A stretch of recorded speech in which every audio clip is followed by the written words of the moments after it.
বোকা রাজার রাজ্যে বাস করার চাইতে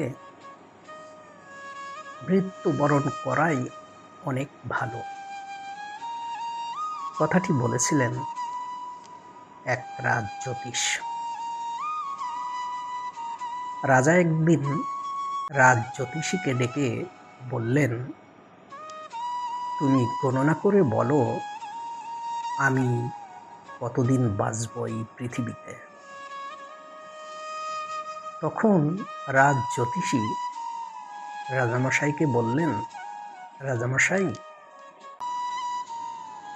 আপনি এই পৃথিবীতে কতদিন বাঁচবেন সেটা আমি বলতে পারবো না, তবে এতটুকু বলতে পারি যে আপনার আগে আপনার পরিবারের সমস্ত লোক মারা যাবে।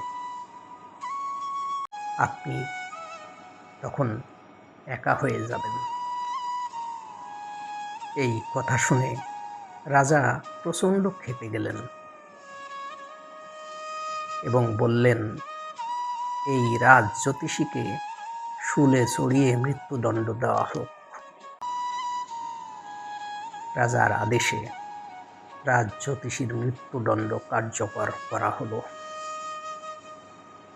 তার কিছুদিন পর রাজা নতুন রাজ জ্যোতিষী নিয়োগ করলেন।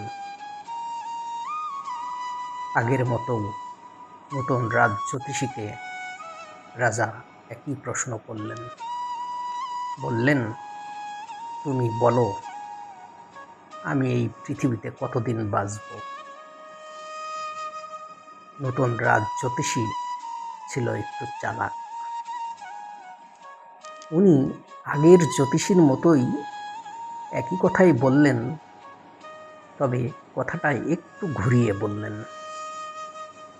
নতুন রাজ জ্যোতিষী বললেন, আপনি এই পৃথিবীতে অনেক দিন বাঁচবেন।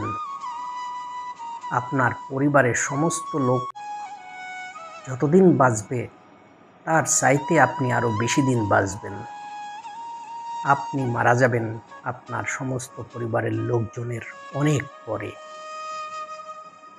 রাজামশাই এ কথা শুনে অনেক খুশি, কারণ রাজা ছিল বোকা। দুই জ্যোতিষীর কথা একই কথা, কিন্তু কথা বলার ধরন একটু আলাদা, যে কারণে রাজামশাই নতুন এই জ্যোতিষীকে পুরস্কৃত করলেন। আমাদের সমাজে কিছু মানুষ আছে যাদের যদি সঠিকভাবে আপনি কথা বুঝিয়ে বলেন, কেউ বুঝবে একরকমভাবে, একই কথা আবার কেউ বুঝবে অন্যরকমভাবে।